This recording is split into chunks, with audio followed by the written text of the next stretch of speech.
Inanunsyo ng opisina ni Vice President Sara Duterte ang pagtalaga kay dating Trade Undersecretary Ruth Costello bilang bago nitong spokesperson, at nilinaw na hindi siya magsisilbing isang attack dog.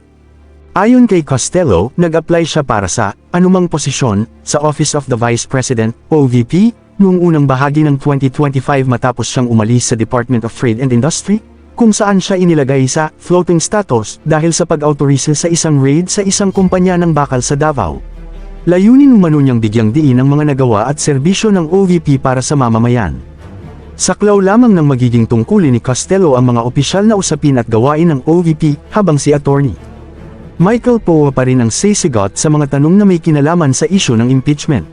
Sa parehong press conference, ibinalita rin ni Costello na sa ikatlong sunod na taon ay muling nakatanggap ang OVP ng Unmodified Audit Opinion mula sa Commission on Audit (COA). Gayunpaman, dahil sa limitasyon sa pondo, pansamantalang itinigil ang pamimigay ng medical at burial assistance at tiniyak na hindi nahihingi ng confidential funds ang kanilang tanggapan para sa 2026 budget. To be here, and it's really nice to see some familiar faces. Today we have very refreshing news. Where we have the Office of the Vice President has already received the annual audit report for 2024. And I know that all of you are very eager to hear what is contained in this document. This audit was done in accordance with the international standards of supreme audit institutions, and it covers the accounts and operations of the Office of the Vice President curriculum year 2024. And of course, as in the last 2 years, 2022 and 2023, the Commission on Audit again gave an unmodified audit opinion on the fairness of presentation of the OVP's financial statements as of December 31, 2024. And then, so of course, we would ask, I don't know if all of you would understand what an unmodified audit opinion means, and so we're here to explain to you so that you can get a little bit of understanding. There is a June 2022 publication of the Commission on Audit, which defines an unmodified audit opinion as a Commission on Audit issuance, and this happens when the auditor concludes that the financial statements are prepared in accordance with the applicable financial reporting framework in all material respects, as specified, of course, by the international standards of audit and the international standards of supreme audit institutions. There is a modified opinion, a modified audit opinion, but it is different because it then includes qualified, adverse, and a disclaimer of opinion. And of course, very fortunately, the Office of the Vice President has received for the third year, an unmodified audit opinion. And also in the report that we received, the independent auditor's report also cited a similar opinion, and I quote, I will read the entire text of the opinion, but I want to catch my breath.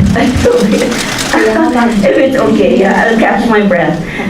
Okay, so I will read to you the independent auditor's report, opinion in the opinion portion. We have audited the accompanying financial statements of the Office of the Vice President, which comprise the statement of financial position as at December 31, 2024, and the statement of financial performance, the statement of cash flows, the statement of changes in net assets / equity, statement of comparison of budget and actual amounts for the year then ended, and notes to the financial statements, including a summary of significant accounting policies. In our opinion, the accompanying financial statements present fairly, in all material respects, the financial position of the Office of the Vice President as at December 31, 2024, and its financial performance, the cash flows, changes in net assets / equity, and comparison of budget, and actual amounts for the year then ended, and notes to financial statements, including a summary of significant accounting policies in accordance with the International Public Sector Accounting Standards. And this is signed by the Commission on Audit Supervising Auditor on May 16, 2025. So you'll see here, ladies and gentlemen, these opinions accompanying the Commission on Audit's 2024 Annual Audit Report for the Office of the Vice President is a confirmation of the Office of the Vice President's firm commitment to comply with all laws, existing rules and regulations, including audit guidelines, so that we can be transparent. This is, of course, for purposes of transparency and compliance, upholding the rule of law. Ma'am, Red Mendoza po from the Manila Times. Pero ma'am, why did you convince yourself to be the new spokesperson of the OVP and hello? Paulit na lang ang question.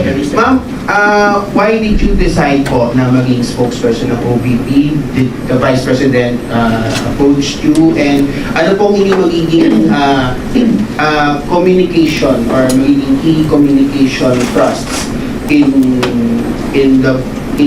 giving to the public the services of the OVP? Ano yung mga parang ipapaliwanag ninyo sa public? Kung ipapaliwanag niyo po ba yung mga servisyo ng OVP sa tao, ilalapit po ba? And to correct misconceptions about yung sa mga nangyayari sa OVP, ma'am. Yes, hi Red, thank you. I remember seeing you in DTI. Actually, it was no convincing from the part of the Vice President or her staff. They did not need to convince me. I actually submitted an application for any position, for anything that I can do to help the Office of the Vice President. And I'm fortunate that I was given this trust and confidence. And my purpose of being here, including, well, the first day is today, is to actually highlight all the accomplishments of the Office of the Vice President. You would see that yes, the Vice President is the second highest leader in the country, and she would have similar obligations to the people as the President. And that is what we're going to do here, because the Office of the Vice President for the last 3 years has been performing and delivering basic services to the people, but we would need to give more emphasis, and so that everyone in the country or the public in general would know. Ma'am, last question na lang po on my end. Ma'am, dun po muna tayo sa budget po, ma'am. Sa budget ng OVP, I heard that the Vice President said na they want to stay dun sa same level as what was given in 2025. Magbago po ba yun, or meron po bang konting changes, increase po ba, or mananatili pa rin po ba dun sa level na 738 million as what is given by Congress? If ever, ma'am, mag-request po ba si VP ng a little increase man lang, if ever man, if medyo friendly? Yes, thank you, Red. Yes, the Office of the Vice President retains the 733 million, I understand, with a little bit of increase to cover personal services and then other operation costs that will help them fulfill the mandate that they have. It's not a lot. And of course, it will be most welcome if Congress gives the Office of the Vice President more than what we're asking for. Okay. Next question, Marcel Antormon, GMA News. Ma'am, dun muna po ako sa ano. So you will just speak for the institution, for OVP, That's not right. for VP Yes. really? No, not for the Vice Or- President, for the Office of the Vice President as the institution. So para alam lang po namin, ano po yung pwede namin itanong sa'yo on behalf of VP po? The OVP as the institution and official acts of the Vice President as the brand or as the leader of the office. So kunyari, if you will ask anything about her on the Hague trip now, pwede po. If it's official. So So we may ask you about that now. Her trip is personal this time. It's all cost on her. Not an official trip whatsoever. Ma'am, kasi may fear before si VP na nung pinagtasan yung budget nila this year, is yung apprehension niya is yung pag-retrench ng mga employees, lalo na sa mga satellite offices, yung possibility po na may magsasara din mga SOs all over the country. May we have an update? Kasi isa po ito sa naging apprehension po niya. Meron na po bang nagsara at meron na po bang mga natanggal na employees? You would note that with the meager budget of the Office of the Vice President, they are still able to fulfill the promises that they made to the people, still serving the public, giving whatever they can. Pero syempre, working around that little budget, they had to close some satellite offices. Several have been closed already, and then some have been removed, the others transferred. Kasi pagka binawasan mo ng staff sa isang office na medyo madaming, I mean, if they have more than enough personnel, lilipat mo sa iba para makabawas ng personnel to make sure that the Office of the Vice President can still cover personnel services in the budget. That means the salary of the workers. You said, do we have an official data like how many offices have closed? And I will, Is it yes, I will give you that data, officially maybe later, after the interview. Ma'am, sorry, kasi laging ang nagko-comment sa Malacanang is Yusek Claire Castro. There's Attorney Abante of the Congress, so hindi naman ikaw yung pantapat ng VP sa kanilang dalawa. Well, I'm here as spokesperson for the Office of the Vice President. I am not here to sling any mud to anyone. And my marching order actually from the Vice President is to be forthright in the message that I will need to convey. And these are the accomplishments and the projects, the programs, and what exactly is the Office of the Vice President doing for the country. When we understand this is a personal trip, but nonetheless, ang sinasabi na is, meron pa rin pong opisina na kailangan tumakbo. So, on her absence, ma'am, like who runs the OVP? Although VP has been saying na even if she's abroad on a personal trip, she's still working. Pero yung bang kung kailangan may mga immediate na mga decisions kailangan gawin, like who acts on her behalf? She has a very able Chief of Staff, Undersecretary Zulaika Lopez, so everything is under control, and the Vice President is actually very reachable, so I understand that anything that would need her immediate attention can be relayed to her ASAP. So, dito yung tanong, ma'am. So, kahit personal trip po yun, the VP is still working as the Vice President. Oh yes, of course, she's still running the office. It's still her on top of the Office of the Vice President. Thank you, ma'am. Next question, Raymond Antonio, Manila Bulletin. Yes, ma'am. Good morning. Ma'am, may I ask what's the status of the medical and burial assistance being given by the OVP, considering the budget cut? Thank you. For now, I understand that there is no medical and burial assistance being provided by the Office of the Vice President. Whatever meager resources that the office has, it is given to other priority areas which the office finds very important. So wala po for this year, I understand, wala po medical and burial. So, hindi niyo pa rin po hihilingin nila ibalik? Hindi po. Okay. Next question, Ms. Bella Carriazo, Philippine Star. Ma'am, susukan ko lang ulit yung question ni Marisol regarding sa pagiging spokesperson niyo. So, kailan inalok sa inyo yung position, considering na, yun nga, sunod-sunod yung may na-appoint sa House, may na-appoint sa Senate, and nauna nga yun sa Malacanang. So, nag-decision ba ang OVP na magkaroon ng spokesperson dahil sa kanilang decision nga na magkaroon ng spokesperson, o nauna na itong decision ng OVP na magkaroon ng spokesperson? Actually, maybe early this year, nung nag-signify po ako ng aking intention, pero hindi naman rin agad na aksyonan. Kaya medyo tumagal po ng tumagal. Ang rami nangyari sa Vice Presidente, marami pong dinaanan na ng opisina. So hindi po agad na na-actionan, and maybe at that time, hindi pa nila nakita yung need talaga. But even before Attorney Abante, even before Attorney Castro, Undersecretary Castro, bago pa po yun, nagsasabi na po ako, nagsignify na po ako. So, magiging regular po ang press con na-expect namin sa inyo, sir.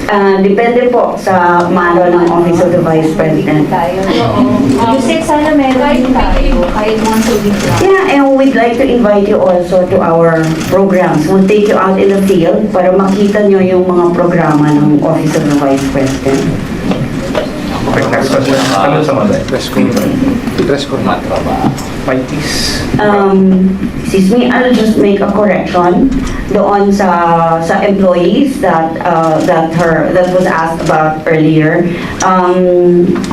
Yung mga the satellite offices, hindi naman po sinara, pero naglipat doon sa mga mas murang lugar at saka maybe mas maliliit na opisina ng size ng office para makatipid at makatuloy-tuloy pa rin na makapag-trabaho yung mga tao sa satellite offices.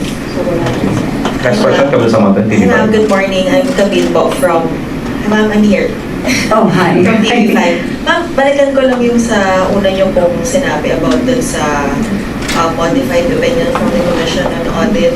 Siguro para lang din po maintindihan ng mga ordinaryong tao, ano po ba yung ibig sabihin nito, yung sa pagkasta ng Office of the Vice President, because we know na isa ito sa mga issue na tinignan ng mga House prosecutors, no? Kaya sinasabi nga nila kaya nagkaroon ng impeachment complaint na sinasabi allegedly na may maling pagkasta yung Office of the Vice President. So, yung sinasabi niyo po kanina, what does it mean? Para lang po maintindihan ng ordinaryong tao. Okay, thank you, Camille. I understand that unmodified opinion and a modified opinion, hindi naman din talaga ordinarily maintindihan. Kahit ako, I need to get used to COA lingo kasi iba yung kanilang medyo mas technical sila kaysa sa ordinary language. Ang unmodified opinion, there are two things. Unmodified audit opinion and modified audit opinion. Itong modified and unmodified is applied to financial statements that are subject to audit. Meron po kasing tatlong klase ng audit. This is the financial statements, there is the compliance audit, and there is a performance audit.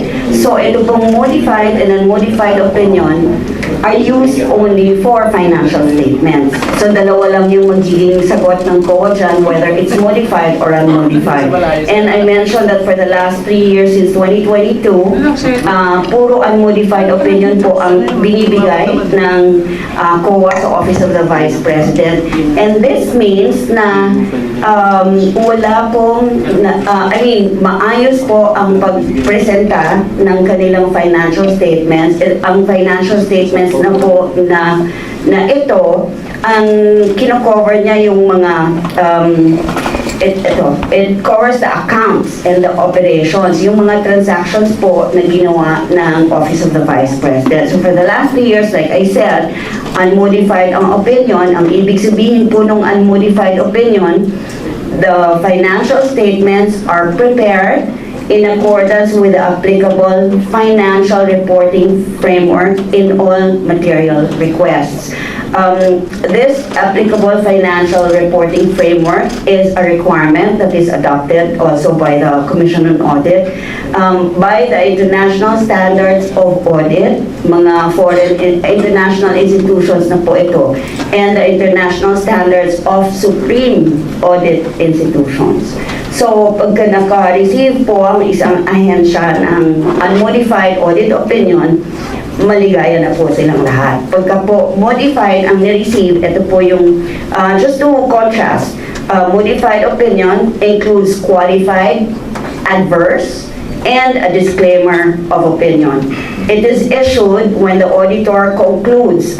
Ini-issue po ito, yung modified opinion, pagka sinabi ng auditor na based on the audit evidence that they presented, hindi ko ma-determine as an auditor kung yung financial statements ba niya ay walang material misstatement.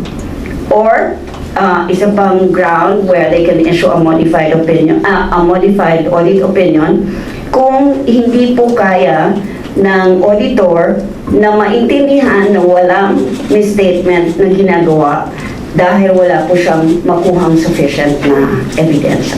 But ma'am, what does it say? For example, like right now, Five. what does it say now, ma'am? Since this is one of the major topics na po na tinitignan ng mga House Prosecutor. Of course, I know you mentioned that you can only speak on constitution, but OVP basically ito kasi yung budget yung tinitignan. Oh yes, ibig sabihin yung budget po for 2024 ay maayos na nagastos ng opisina. Wala pong nakita ang audit na maging problema doon sa compliance nila doon sa pagpresenta ng mga financial statements ng kanilang financial transactions at wala po rin nakita na problema during the time of audit.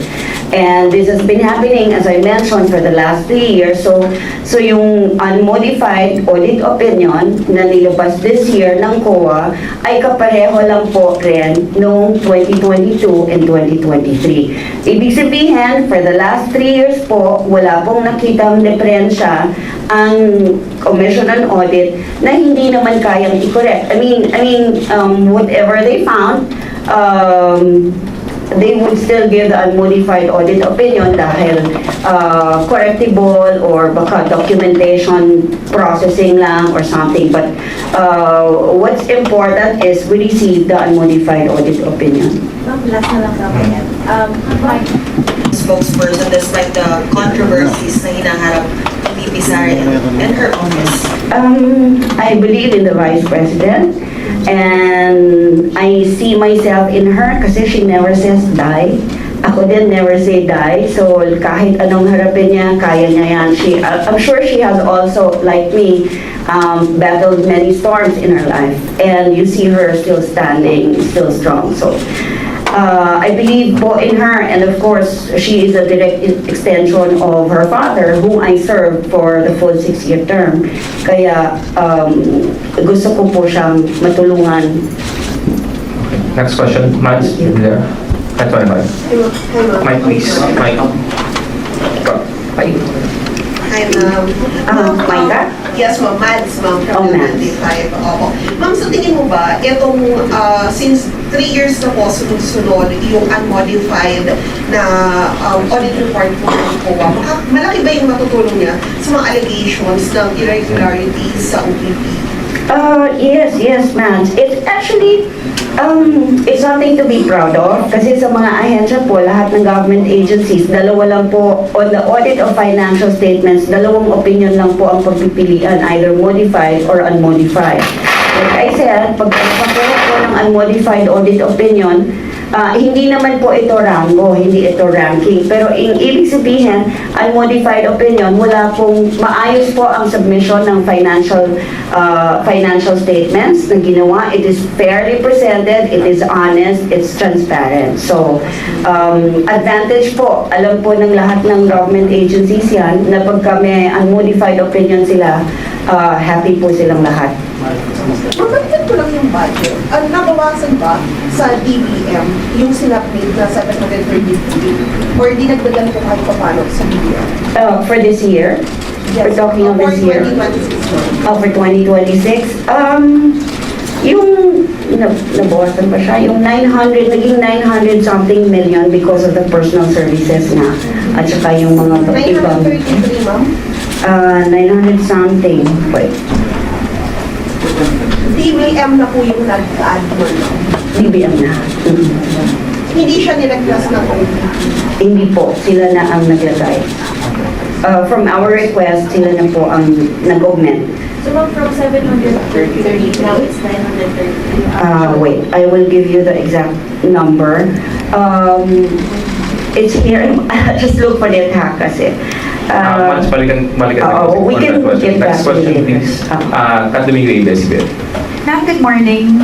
I just want to be clarified because the COA in its website says that an unmodified opinion does not necessarily mean that there were no misstatements found during the audit, nor were there no uncorrected misstatements as the year end. In fact, in 2023, I believe the OVP, as you mentioned, also received an unmodified opinion, and yet the COA flagged the low budget utilization for the Magnegosyo Katay program, and it also flagged several deficiencies in the Pagbabago campaign. My question, what changes were made in terms of the absorptive capacity of the OVP as well as the implementing rules of the Pagbabago campaign to make sure that the former irregularities flagged by the COA, despite the unmodified opinion, will no longer be flagged in the future? This is for 2023. Yes, ma'am. Okay, we are right now on the audit annual report for 2024. So if you want to know about 2023, we'll get back to you. No, ma'am. I wanted to clarify my question. What changes were made in the implementation of the program to make sure that the things that were flagged in the 2023 utilization were no longer an issue in the 2024 budget? Okay, so for the 2024 budget, there are also some observations made by the Commission on Audit, similar to what was done in 2023. And of course, the manual of operations for these programs, like the Magnegosyo Katay, are always revisited and then improved for the following year. And that's what we're doing now.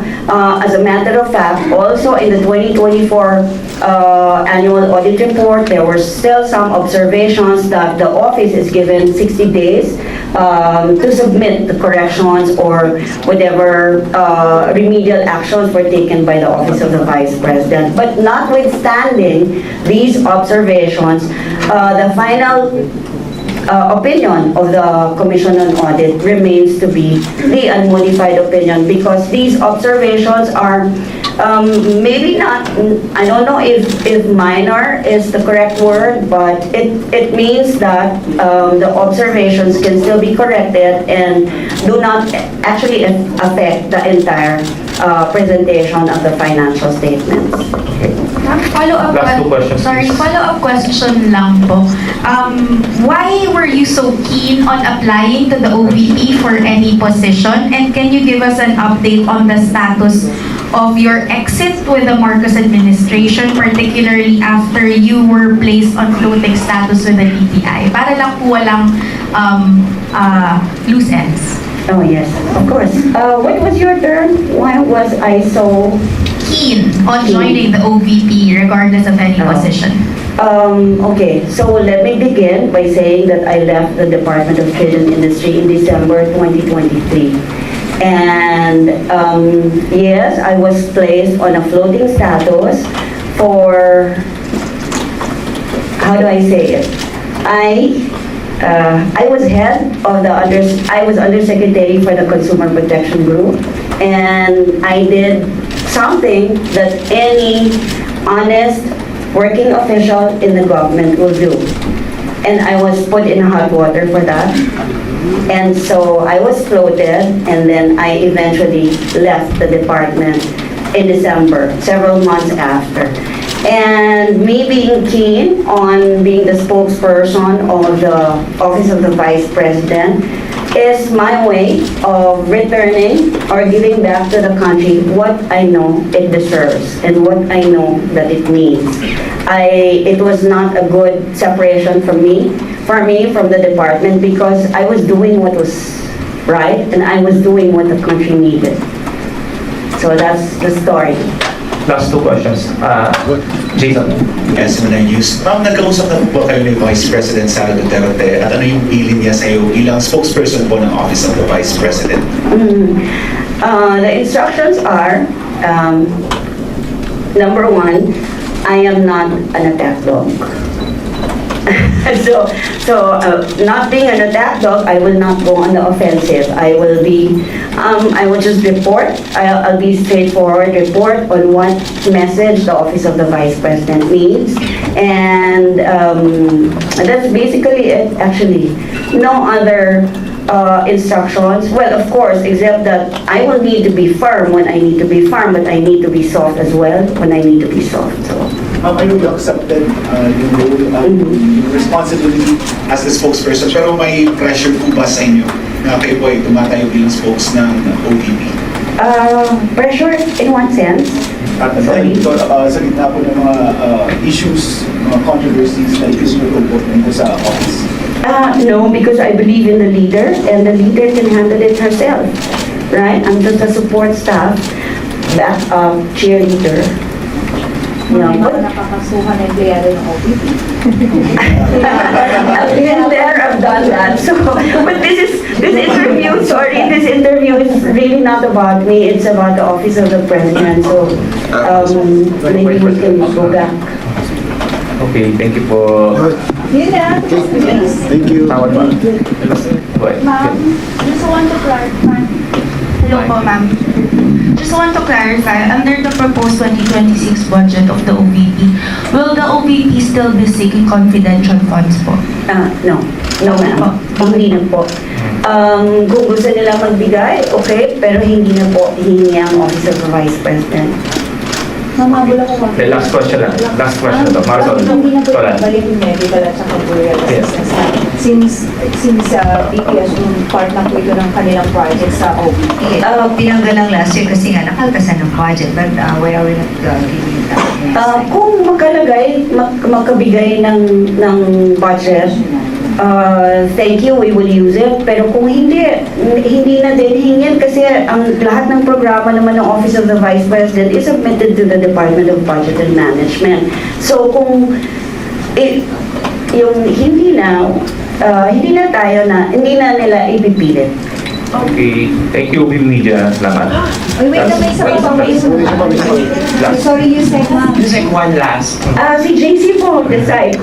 Sige, one last. Last One na last. to. About This is principal from Rappler. Spokes, the Duterte bloc seems to align with Senate President Chis Escudero. Have there been talks about the impeachment trial between the Duterte allied senators and the OVP? So in case a trial pushes through, how is the Vice President preparing for that scenario? Oh, nga. It's Attorney Michael Poa who handles the impeachment. He will be the spokesperson for the impeachment case. So, my authority is limited to the Office of the Vice President. Okay. Okay, salamat po. Salamat po sa pagpunta. Thank you.